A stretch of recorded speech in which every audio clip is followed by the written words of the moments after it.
I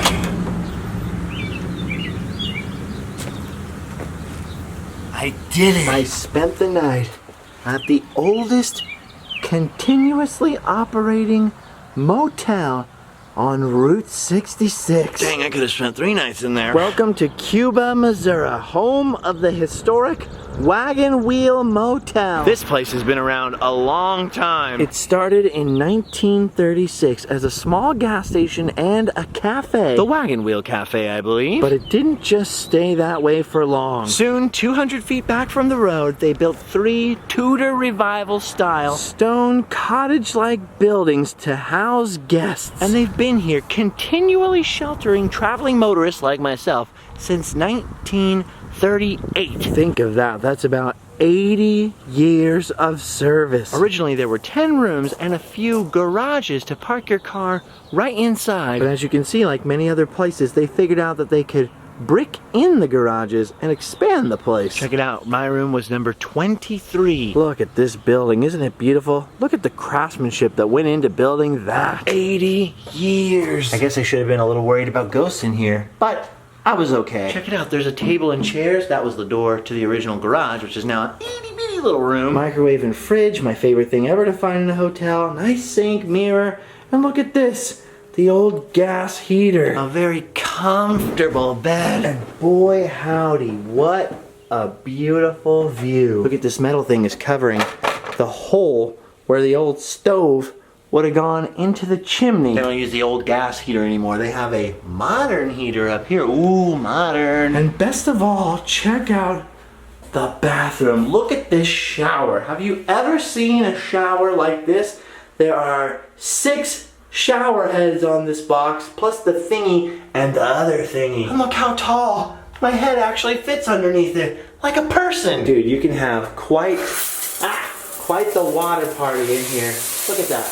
Look at these things. Whoa! Best shower I've ever had. Clearly that shower is a modern addition, but I'm wondering if the original toilet was always right here by the window. Yes, it's frosted glass, but still, toilet next to the window. Don't mind my silhouette. Just taking a time. All in all, a pretty cool mix of the modern, like the TV up there, and the historic. And it's so pretty outside. Birds chirping and squirrels running around. Earlier I saw bunnies all over the place. It is one beautiful setting out here. It is pretty cool to stay in an old historic motor court like this, especially one in such beautiful condition. Look at the baby.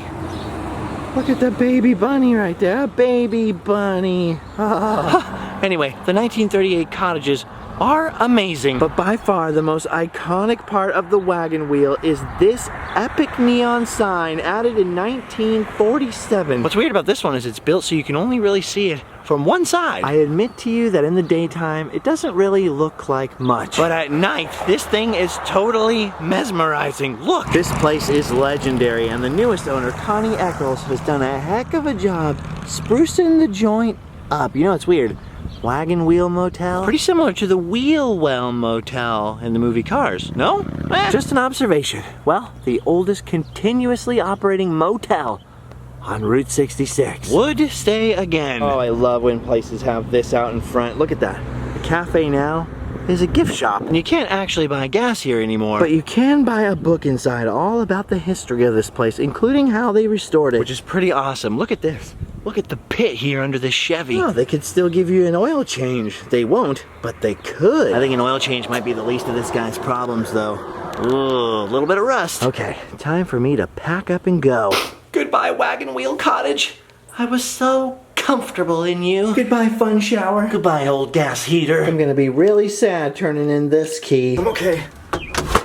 I'm okay. Now, the wagon wheel is back there in Cuba, Missouri. And there's a lot of great stuff back there that we'll get to in a minute. But first, I wanted to come all the way to the other side of town to show you guys something that I thought was a pretty big deal. Dun dun dun dun dun dun da da! I told you it was a big deal. Would you look at the size of that rocking chair? That is one gargantuan seat. Even the biggest fanny can rest comfortably on that bad boy. What we're looking at is the Route 66 Red Rocker, the world's largest rocking chair. Well, until 2016 when Illinois built a bigger one. Darn you, Illinois! First Oklahoma builds the nation's largest cross, and then Illinois builds a bigger one. Then in Missouri builds this giant rocking chair, and they build a bigger one. Stop copying everybody. You guys have enough stuff. Well, it's still the biggest rocking chair on Route 66, and still the biggest rocking chair I've ever seen. I mean, look at this thing. It's huge! Whoa! You could park cars under this rocking chair. It's enormous! And apparently when they first added this in the Guinness Book of World Records, it could actually rock! But I guess for some weird reason, the owner of the place didn't want people rocking the rocking chair all the way over on top of themselves, so eventually he welded it down, so this thing doesn't rock quite as hard as it used to. It still rocks pretty hard though. Seriously. I think it's made out of metal. The fanning outpost next to the giant rocking chair is no longer in business. It's actually for sale and it comes with the chair. I think this cat is the one selling it. Hi, kitty cat. Don't mind me. I'm cool. I like cats. I like friendship. Aw, kitty. I just wanted to inquire about your business up. Okay, no, he's not interested. Check out this pole out in front with Route 66 carved right on it. I've never seen that before. That's a good idea. There's also a very impressive mural on the side of the building, but that's only the first of many we're gonna see. Because Cuba up ahead is known as Mural City. I guess we better head that way. First, I'm gonna cruise down this little side road and see what I can see. I think we're going the right way to see something pretty fantastic. Oh yeah, look at that. Bob Mullins Gasoline Alley. A man named Bob lives in that little house over there. And he has collected an insane amount of gas and oil stuff. There's an indoor section too that's closed because Bob's not here, I guess. But look at this collection. Just look at all the giant gas station signs. I've never even heard of this one, have you? That's a cool sign right there, dang. Just look at all this. Sinclair, Texaco, Phillips 66, Conoco. Man, I don't even know what that one is right there. And then Shell. So many signs. Just gonna use the restroom really quick. Oh, sorry, sir. Didn't see you there. Close your goddamn door. Yes, right away. My mistake. Wow, look at that little oil pump. This place is out of control. I heard that on some days, Bob even serves food out here. This is out of control. So many signs, and he even has vintage, what's it called? Propane tanks. Well, dang, Bobby, that's one heck of a propane tank. Oh yeah, I can see through the windows. They have a whole little cafe in there. I wish I could eat regular people food. I love those old gravity pumps. Pump the gas up by hand, see how much is in there, and watch it slowly drain. Man, this is amazing. I've never been anywhere quite like this. I mean, it reminds me a little bit of the Sandhills Curiosity Shop. Harley had a lot of signs, but he didn't have these. Look at these little miniature donkeys. Oh my gosh, hello donkeys. These are making my day. Oh, one's coming. Please come closer. New friends, doing some friendship things. Another one. Hello, little guy. Are these donkeys? Is that what they are? Are you guys donkeys? Oh, Lampwick. Hi, Lampwick. Oh, you guys are so handsome. Look at all of this. Gas pumps, alpaca maybe, and little miniature doggies. They're snuggling. Snuggling donkeys. Oh, hi. Okay, this is my new dream. Have a miniature donkey. Oh, their ears are so soft. What a beautiful place. Imagine living right here. Having a roadside attraction like this would be the bomb. I've never heard of Harbor Oil Company, but look, apparently this is Harvey, the mascot. He's got a 76 on his cap. So weird, so cool. I've never seen a collection of Petroliana quite like this. Never seen a gas pump like this. Look at that. I've seen the Pegasus, but I've never seen Mobil have a gargoyle before. That is so cool. Would have liked to have met Bob, but I appreciate that this place is open to visitors anyway. Now I really need to make a phone call, but this lady's, she's just standing in there. I don't know what to do. Ma'am, I want to use the phone. Ma'am? Look, I know you can hear me. You're staring right at me, sorta. Just really quick, I promise. No luck. She's waiting to change into Superman. Oh my gosh, the donkeys were making a bunch of noise, and then I looked over and I noticed the donkeys have a friend out here. An emu. Hi, Mr. Emu. He's a little terrifying looking. Look at that dinosaur. Ugh. Scary. I think I'm gonna stick to the donkeys. Okay, I think I've seen all that there is to see today. Excuse me, old timer, do you know the way back to old Route 66? I think it's, hello? George W. Bush? So that's what happened to him. He's taking a nap. I'll leave him alone. Sorry, Mr. President. I'll find my way back on my own. Whew. Okay, let's head back to Cuba before the Secret Service gets us. Okay, back in Cuba. And look at this. What did I tell you, huh? Mural City indeed. Why is he looking at us, Fred? I don't know, Martha. Just hold still. He'll leave soon enough. and then we'll have all these juicy apples for ourselves. That's not funny. Look at this, here's a mural that's still in progress. Most of them have something to do with the town's history, like when the apple was king. Or this one here, which depicts the time when old lady Jenkins' cat was chasing that little mouse and got stuck in the fence for nigh on 16 years. We got a mural on the shoe store too that depicts little Damien and his family. Ugh. That's horrifying, but there's something better to see inside. Robert Wadlow. That shoe is bigger than my head. Dang, and I thought my size 13s were big. One of these is from when he was a kid. It's a 35. The other one is a 37. Wow. They have his shoes and a little card from his funeral. Those have been in here since the days when Robert was alive. The International Shoe Company made all of the 8-foot, 11-inch giant shoes. They even paid him to be sort of like a mascot for the company, and he would go on promotional tours to places like this. International put those shoes in here as a display, and they've been here ever since. That is pretty groovy. There's also a couple of old gas stations in town, like this converted and renovated Conoco station, and an old Phillips 66 station down here, right at a main intersection now known as the Four-Way. Used to serve gas, now they serve kebabs that'll give you gas. That's just a joke, you guys. I'm sure they're delicious. I love when these old places get all fixed up. Oh, there's a mural too. Apparently this guy, Paul T. Carr, sold Pontiacs here. A car salesman named Carr. Mind-blowing! Hey, that place looks awfully familiar. Ooh, is that an old Ford Fairlane? I want one. Gotta watch out for the Missouri State Patrol. They don't mess around. You screw up once, you're gonna wind up in the calaboose. Mind your P's and Q's. Don't wanna wind up in the pokey. Dude, look at the little Cuba jail. They were using this little hut until the 1950s. That is not a friendly looking place. Ugh. You know, I've only been locked up in jail once. Arrested me for being too handsome. Just kidding, I've never been to jail. Not handsome enough. Ah, check it out, another mural. What you fishing for, old timer? Some trout? No, I'm just fishing for my grandson again. He loves to ride the tubes. I love floaties. Well, I think that's everything I wanted to see in Cuba today, except for their wiener. Look at this guy, a giant weenie, a giant hot dog. Doesn't look like the kitchens here at the moment at Top Dogs Hot Dogs, but this wiener's ready to go. Oh my gosh, look at the wiener's eating a hot dog. He's a cannibal. How could you? Oh, he also has a very prominent rump. A very prominent rump on that wiener. Yeah, that's a weird looking hot dog. Okay, I think it's best if we move on. All right, back on the road. It is so beautiful out here. So many trees. Just so green everywhere. Whoa, Meramec Caverns, 17 miles. Getting closer. Here's a beautiful small community. Just gotta watch out for the drunk drivers. Look at what's in the water tower. Here's a very peaceful, beautiful, small community. Gotta watch out for drunk drivers though here.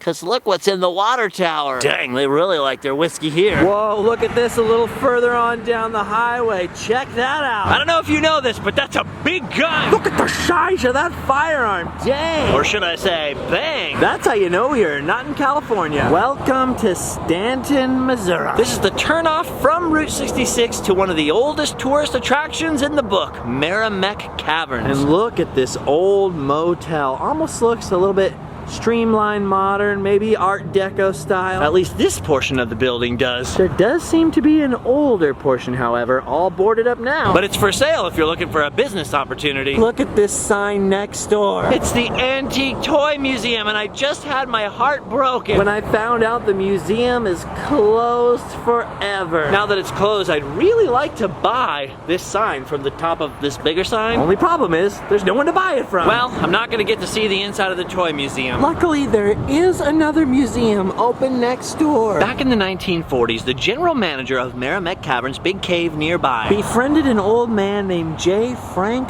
Dalton and became convinced that he was actually Jesse James. Now, the real Jesse James was a train robber, an outlaw. He ran with this whole gang. He's sometimes looked at as sort of a Confederate Robin Hood, even though there's no evidence he gave his money away, and he was shot to death by a member of his own gang who was trying to collect the reward. This supposedly happened in 1880. 1982, but like I said, old Rudy Turilli was convinced that his friend Frank Dalton was actually the real Jesse James. He used to show him off in the old Jesse James hideout in the caverns as a living tourist attraction, and after the guy died in the 1950s, Rudy set up this wax museum to prove the case, and his family's still running it. Hopefully, we can take a peek inside. Roadside legend.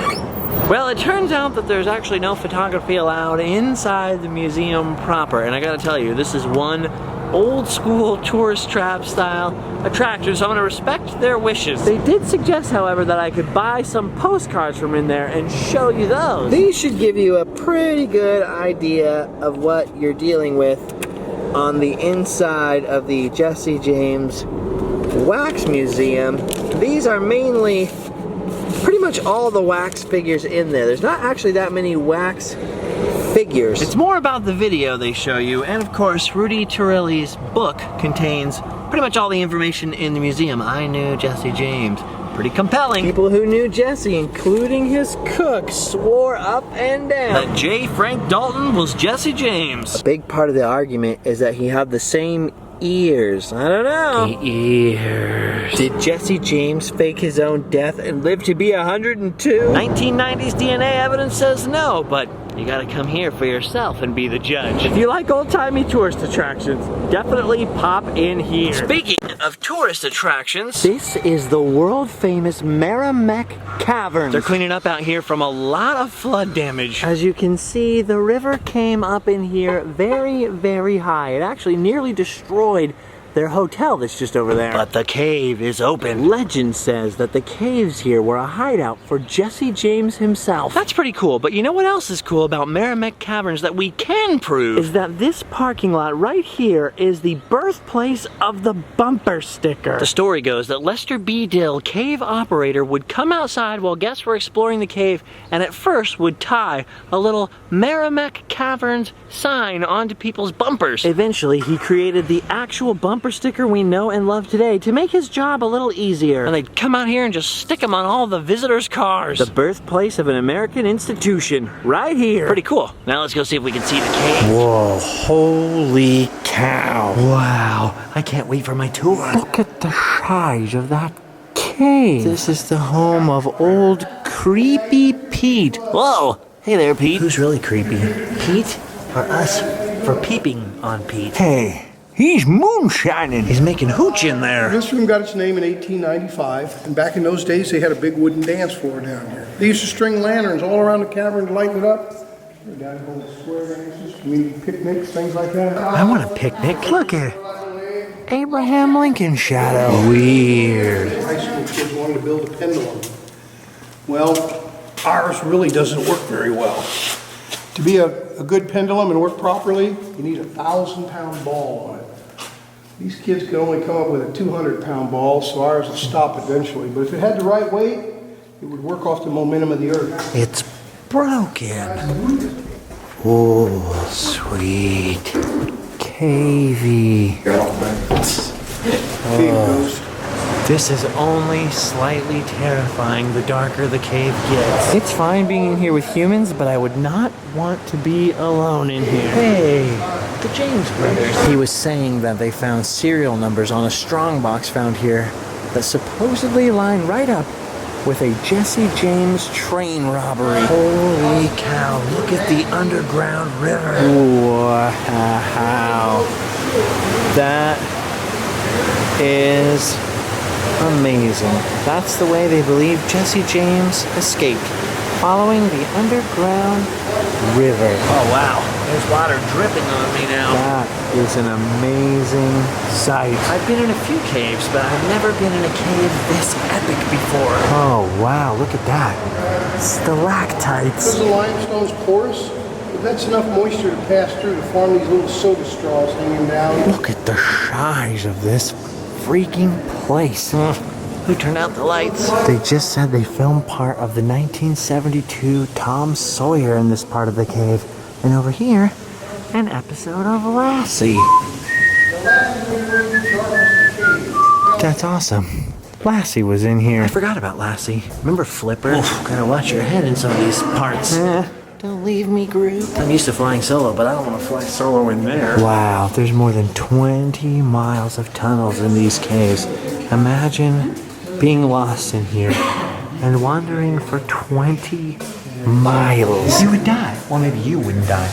I would die. Well, but at least I wouldn't be thirsty. Wow, those are the biggest stalactites I've ever seen. Nope, correction. These are the biggest stalactites I've ever seen. Look at that one's reaching up to touch a stalagmite. They're pretty smart to protect the cave from touchers like me. Wow, how epic is that? This is so cool. This is unbelievable. I've never been anywhere like this before. Wow. The cave goes on for 16 more miles in that direction. This stalactite here is thousands of years old. Formed by water and minerals going around it. Over time, the minerals slowly adhere to it and it grows. The excess material, they pass to the ground. And over a long period of time, they form a stalagmite. A stalagmite may grow tall enough and a stalactite long enough where the two of them eventually grow together. When that happens, we call it a column. How long did you say it took the soda straws to form? Soda straws? Yeah. Well, to grow an inch, we're looking at 80 to 120 years. Oh, these were all broken off in the 1940s? Yep. And they are only little nubs again now. Yep. Wow, Some still of them were dripping. some of them are pretty big formations. See, they broke off again. Yeah, But you can see here, especially, see all the little ones? yeah. So the water just seeps in from the ground up top? Yep, seeps through the porous limestone. And the acid eats away and it collects minerals, and as it comes down, it forms these soda straws. That's amazing. Especially that can become that. Yeah, but we're looking at, for something like this, we're probably looking at 50,000 years, maybe more. Welcome to Mirror River. That's crazy looking. That reflection makes this cave look so deep. I'm underground, yet my fear of heights is kicking in. Weird. And now for the upper cave. Dang. This is a lot of cave. And we only get to see like 5% of it. No one knows how old this mountain is, but when it started out, as a soda straw.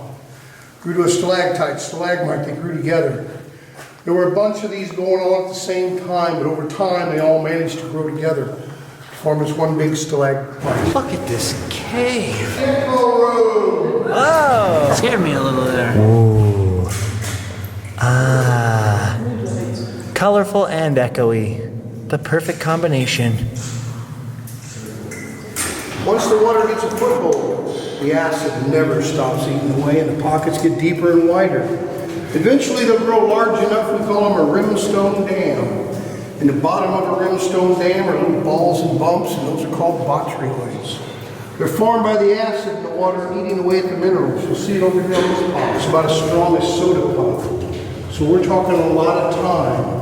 I can tell you this, they tell us that this pocket here, to get that deep and wide, probably took 500,000 years. Just go up to the bottom of the steps and I'll be with you in a second. That looks like something out of Lord of the Rings. A little scary. Drums. Hey guys! Drums in the deep. Wow. Oh yeah, you can see them now. Tree roots up there. That's out of control. It's very drippy in here. This is a living cave. Oh my gosh. Those stairs. We're out of control. We call it the wine room because people whine about going for 58 steps. Me. We call this the turtle. These are our grapes. Can you see a hole? Yeah. See a room on the other side? Yeah. Okay, now come on out. That's all I want you to do is verify. This is And we call this- awesome. Look at that giant stalagmite. Look at all those little stalactites running on the fault lines. Well, I should say fracture lines from the New Madrid earthquake. This was all underwater. Look at that, this one's still growing. Come on, guys. Here, I'll do that right here.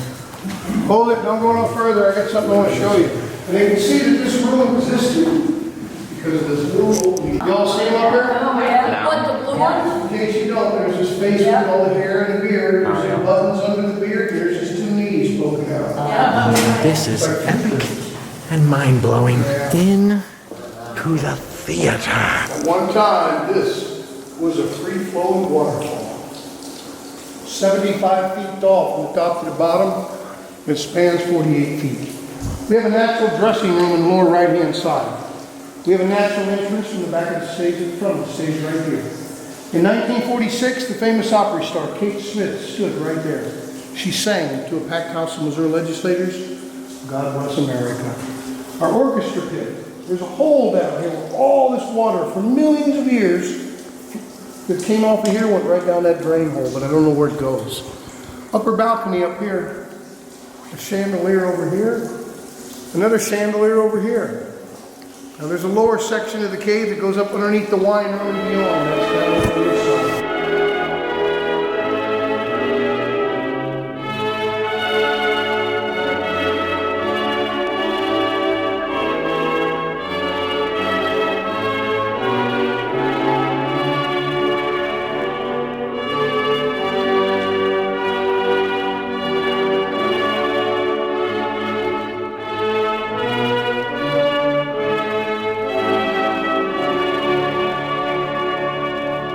I don't know what that was, but I feel so patriotic. Ooh, the mother-in-law's tongue. Whoa. Mother-in-law tongues do usually end a good time. And now, back out, sweet disco. Back out in the daylight. Apparently it was raining while we were in the cave, but you would have never known from in there. Out here though, the sky does look awfully, well, big. That cave was mind-blowing. It was amazing. Personally, I've never seen anything like that before, but in the irony of ironies, once I got to the gift shop, I noticed that despite all the other products they have, shirts and posters and even Finding Dory hats in there, there were no bumper stickers. No bumper stickers for sale at the birthplace of the bumper sticker. I wanted a bumper sticker. Wow. Well, bumper sticker or no, we did a lot of stuff today in a very short distance, if not a short amount of time. I think for now we've done our duty.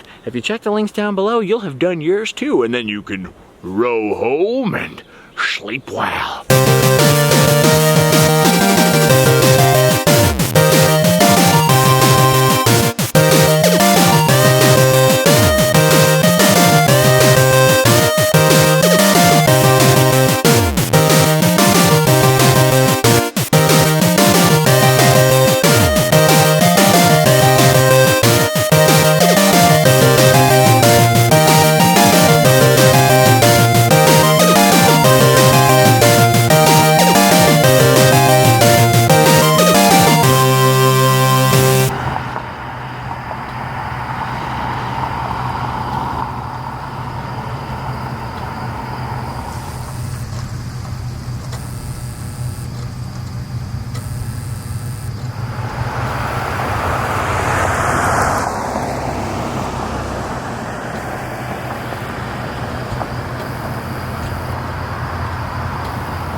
pretty.